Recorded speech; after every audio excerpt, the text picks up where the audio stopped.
Hello दोस्तों।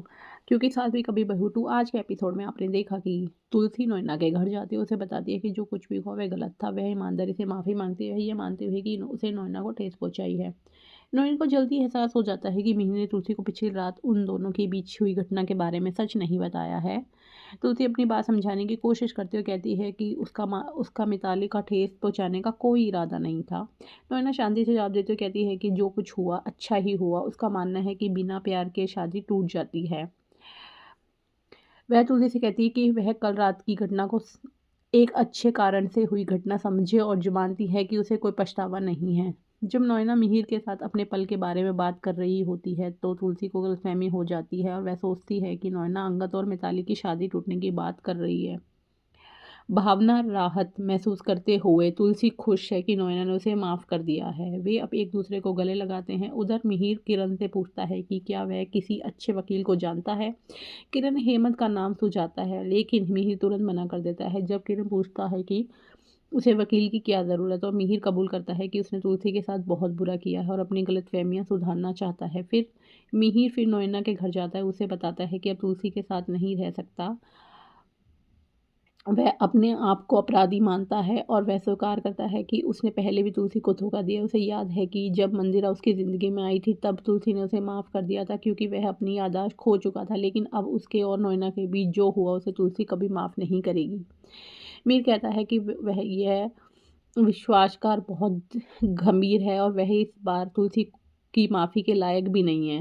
वह आगे कहता है कि तुलसी को छोड़कर कहीं दूर जाने की योजना बना रहा है। वह आगे कहता है कि तुलसी को छोड़कर कहीं और दूर जाने की योजना बना रहा है। नोएना दंग रह जाती है क्योंकि उसे लगा था कि मिहिर अब उसे ही चुनेगा, लेकिन मिहिर साफ कर देता है कि उनका साथ में कोई भविष्य नहीं है। वह उसे कहता है कि वह उसके साथ ज़िंदगी नहीं बिता सकता और ज़ोर देकर कहता है कि तुलसी एक अच्छी इंसान है, जो उसे इस तरह के दर्द की ज़रूरत नहीं है। यह सुनकर नोएना पूरी तरह से टूट जाती है। इस बीच तुलसी मिहिर से कहती है कि आखिरकार उसे समझ आ गया है कि उसने अंगद और मिताली की शादी नहीं तोड़ी। फिर भी अगर उसने इससे उसको गुस्सा कम हो जाए तो वह माफ़ी मांगने को तैयार है। दयालु उसकी दयालुता देखकर मिहिर और भी दुखी हो जाता है, लेकिन वह बातचीत टाल देता है और कहता है कि बाद में बात करेंगे। बाद में ऋतिक तुलसी को अंगद की स्थिति और उसके चौल में रहने के तरीके के बारे में बताता है। चिंतित होकर तुलसी उसे मिलने जाने का फैसला करती है क्योंकि अ, क्योंकि अंगद चौल में पानी भर के ला रहा है और भी चीज़ें उसे फेस करनी पड़ेगी क्योंकि वह रिच फैमिली से बिलोंग करता है, तो उसने ये वाली प्रॉब्लमें कभी झेली नहीं है।